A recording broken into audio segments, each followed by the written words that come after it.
নমস্কার বন্ধুরা, সবাই কেমন আছেন? আশা করি সবাই ভালোই আছেন। আমি আবার চলে এসেছি রান্নাঘরে। আমি বানাবো তালের ভাজা পিঠা। তার জন্য এখানে নিয়েছি 500 ময়দা, 1 বাটি চিনি, হাফ বাটি চালের গুঁড়ি, তালের কাপ আর নারকেল কোড়া, 1 চিমটি নুন আর সাদা তেল। প্রথমে আমি ভাজা পিঠের পুর বানানোর জন্য আমি উনুনে কড়াই বসিয়ে দিয়েছি। এবার নারকেল কোড়া আর চিনি দিয়ে ভালো করে মিশিয়ে নেব।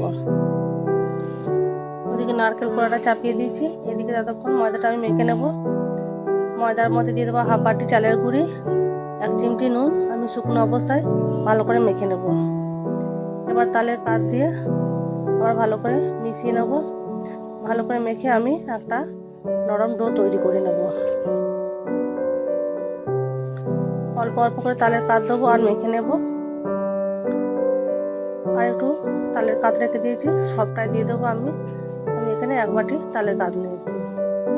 আমি এখানে কোনো জল ব্যবহার করব না, শুধু তালের কাঠ দিয়েই মাখা হয়ে যাবে। দেখুন বন্ধুরা, আমি একটা নরম ডো বানিয়ে নিয়েছি। আমি এটাকে এবার 10 মিনিটের জন্য ঢাকা দিয়ে রাখবো। এবার ওদিকে নারকেলের পুরটাও রেডি হয়ে গেছে, বেশ আঠালো ভাব চলে এসছে। এবার আমি নামিয়ে নেব। দেখুন বন্ধুরা, খুব সুন্দর হয়েছে। এবার আমি নামিয়ে নেব। এবার ডো থেকে আমি ছোট ছোট লেচি কেটে নিয়েছি। লেচিগুলো আপনারা আপনাদের পছন্দ মতো বানাবেন। আমি খুব ছোট করিনি, খুব বড় করিনি। ছোট করলে দেখতেও ভালো লাগবে আর সেদ্ধও তাড়াতাড়ি হবে। খুব পাতলাও করব না, খুব মোটাও করব না। এবার এর মধ্যে আমি নারকেলের পুর দিয়ে দেবো। নারকেলের পুর দিয়ে আমি মুড়ে ধার দিয়ে হালকা করে ডিজাইন করে নেব, যাতে পুরটা বেরিয়ে না যায়। অল্প অল্প করে ঘুরে ঘুরে আমি মুড়ে নিচ্ছি। আপনারা আপনাদের পছন্দের মতন মুড়ে নেবেন ধারটা। আমি এইভাবে মুড়ে নিচ্ছি।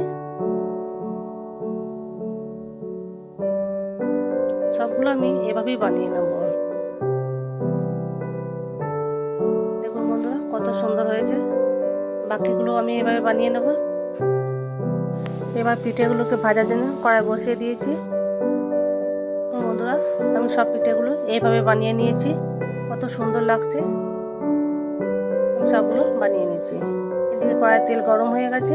এবার একে একে সব পিঠেগুলো আমি ভেজে নেব। তেলটাকে বেশি গরম করতে দিলে হবে না, বেশি গরম করলে পিঠের ওপরটা পুড়ে যাবে, কিন্তু পিঠের ভেতরটা কাঁচায় থেকে যাবে। তাই হালকা আছে এগুলো ভেজে নিতে হবে। আমি একবারে 4-5টা করে ভেজে নেব।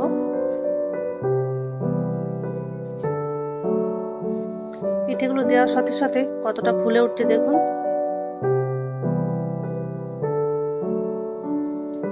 বেশ ফুলকো ফুলকো হচ্ছে। পিঠেগুলো এক পিঠ ভাজা হয়ে গেছে। এবার উল্টে পাল্টে নেব।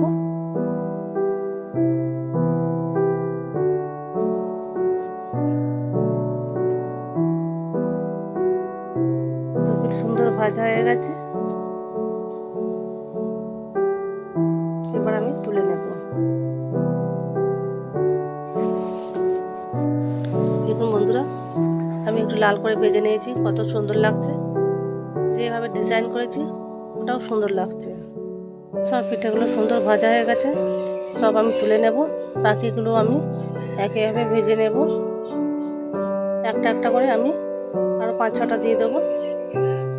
এই পিঠাগুলো আমি সুন্দর করে ভেজে নিয়েছি। এগুলো তুলে নেব। দেখুন বন্ধুরা, কত সুন্দর লাগছে। দুটো সুন্দর ভাজা হয়ে গেছে। এবার তুলে নিয়েছি। বন্ধুরা, এইভাবে একবার তালের ভাজা পিঠে বানাবেন, দেখবেন খুব সুন্দর খেতে। ভেতরে পুরটা খেতে খুব সুন্দর লাগবে। দেখতে যতটা সুন্দর লাগছে, খেতেও ততটাই সুন্দর।